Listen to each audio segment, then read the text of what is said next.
I really enjoyed this compassionate communication workshop with Luna, and one of the main reasons for coming and doing the workshop was that I've struggled with communication with family, friends, and in relationships for many years. So I was looking for new tools or new ways to approach communication.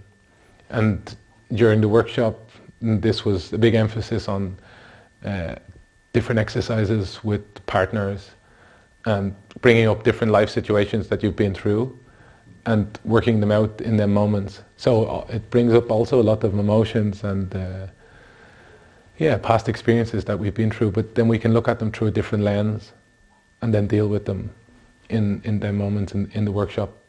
So then you can actually bring what you've learned out into the world and into the relationships which you have. So I've seen a lot of change in how I'm relating with my family, friends, and in my love relationship.